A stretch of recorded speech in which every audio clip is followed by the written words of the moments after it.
you really take the best picture and make the product look exactly like how it looks?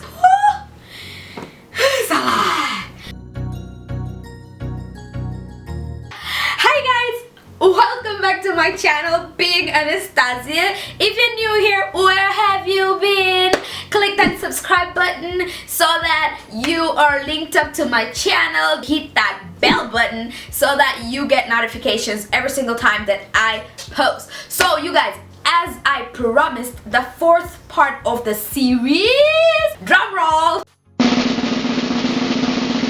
the presentation. How do you take pictures of your products? Now you got these dope items, you got these amazing cool items, but how are you gonna put it out there, you know? So before you get to the Instagram, to the Twitter, to the Facebook, to the website, everything that you will need to put these products there, first thing you need is the presentation of this product. Have you ever bought something online from an Instagram store and it just looked and you're like, you know what, I can actually buy this, and you wonder, after this product has arrived to your doorstep, it actually looks better than how it was on the picture, or vice versa is true. You order something that looks mind-blowing, and then it gets to you and you're like, what is this? I understand that. How can you really take the best picture and make the product look exactly like how it looks? First step I will tell you is prepare where you will shoot. I will get into this in a little bit, but the most important tip that I have to tell you right now before we go further is never ever edit the picture to that maximum. Like it's okay to like brush off a little lines away and to like make the color seem good, but do not add color on the product. Do not play with the light so much. So these are the few tips that you need to think about, but I want to get to the practical side, so I'm gonna start this tutorial with showing you where I will be shooting. You first have to decide where you want to shoot. You can either use a carpet, you can even use a bed, you can even use the floor. In my case, I actually like how my floor looks like. As you can see, it's like this cardboard or something, and I think it's perfect for my my set. Sweep the floor.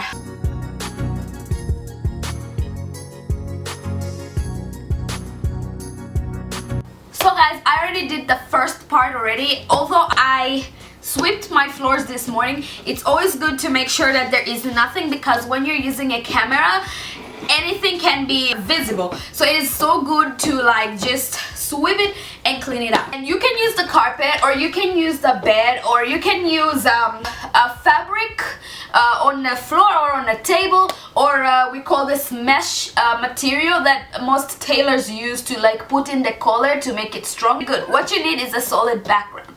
After that, you have to decide how you're going to be taking your pictures. Will you be using a camera or a phone? In my case, I always suggest a phone, because I think if you like use a camera, sometimes it's really hard to get the angle, especially if you're not a professional photographer. So I'm gonna be using my phone to take the pictures. The third thing you need to decide are the props, because all of this you see here is space. When it is alone, we call it negative space, because it's just empty. So if I take a picture of this, it's just space. But if you add materials like, say, a magazine, leaves. Actually, I just bought this yesterday. A lot of people are using leaves, so I just thought I should try, you know. Anyways, and you can also use other items, like you can mix the items up. You can use, maybe if you bought a skirt and a wallet, you can use them together. I am going to start with staging my background, bringing all the stock that I have on the floor, and decide which one I will be starting with.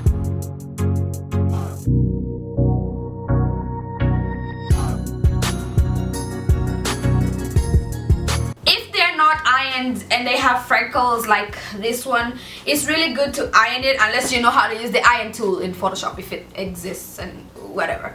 But if not, you're gonna have to iron it.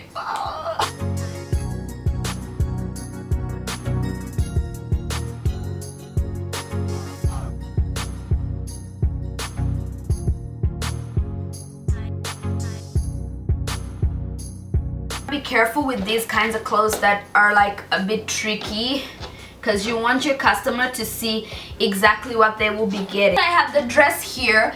I want to create a sort of environment, because as I said, if I take a picture of this alone, I'm gonna put you guys up so you see what I'm talking about. If I take a picture of just how this look, it's just so sad. So I'm going to add some items around it.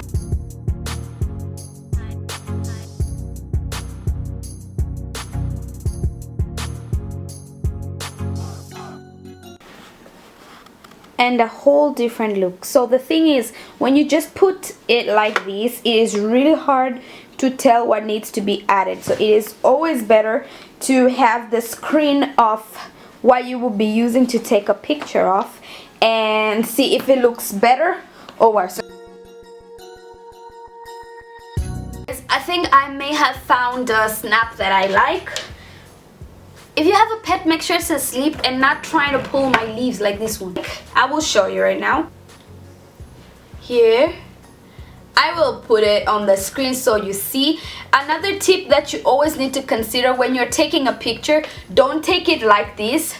Take it like this. We've already done this dress, so what we're gonna do is like just fold it and put it aside and go for the second one. Do not put it back in your stock, wherever you keep you preserve your stock. Keep it around, because maybe you might have something else that will go with that product and you will have more photos. The other thing you need to think about is when you're taking these pictures, you have to make sure that you take them in as many positions and poses as possible, because most of the times clients want to see different variety angles. I do not suggest to put items that are not for sale, but if you really do not have products to add on, go ahead and add it. By the way, what is my Claire?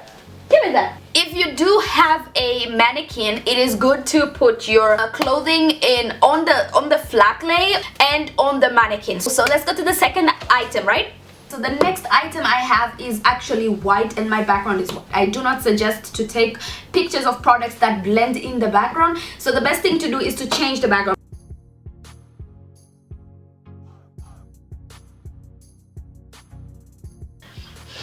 So guys, as I said, I have to change the background because it's too blending.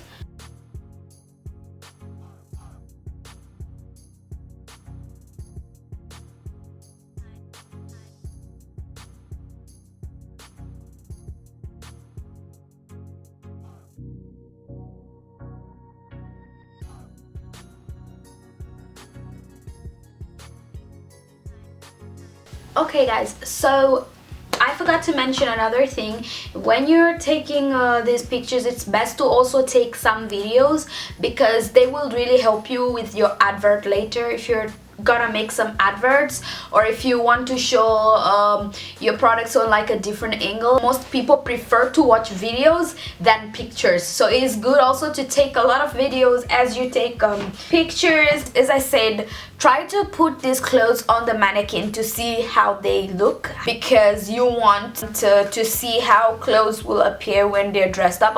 If you don't have a mannequin or a dummy, you can always go for somebody else. You can ask someone to model for you. But it is a bit tricky on the mannequin, especially because I said always take a picture like this and not like this. But you can see in this case if it is really necessary to do it like this, depending on the space, because if you're going to be in a small space, then this is very hard to take a good picture. Just get creative, like make this your workspace, make this your game, and win that game. After you take all these pictures, don't forget to use like all of that energy that you spent as part of the struggle and hustle to price your product, because it's not just about going to buy, it's also about how much time you spend to take the pictures. Don't overprice the product, as I said before in the other video, but try to just be as fair as possible. If you love this, then you're not going to feel the pain doing it, because really it can get exhausting, especially when you have to take the picture like right on top. And that's another very important issue. When you take a picture of something, I will show you, do not take the picture like from here, or even if it's like this, like don't take the picture like from here, you know, make sure you're always on top of the product, and then you can snap from here like. If we're going to round up real quick what I said, when you're taking pictures, what are you supposed to do? Can you say it with me? 1, make sure that you select a background. So if it's on the floor, on the carpet. 2 is to make sure that area is clean. So if it's a floor, you gotta sweep it because the camera does not lie.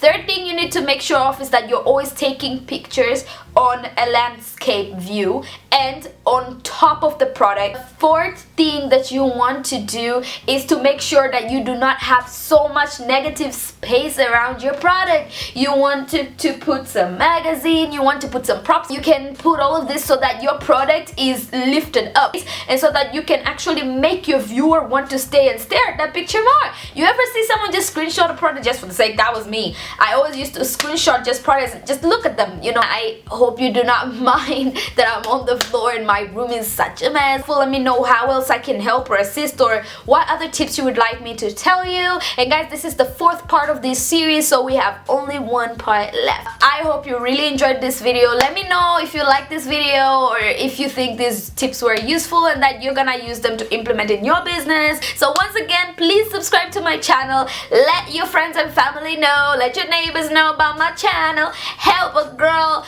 grow, everybody. Share my video to people that you think need these tips and are gonna be using these tips. So guys, until next time, thank you so much for stopping by. Hit the bell so you get notifications every single time that I post. And until next time,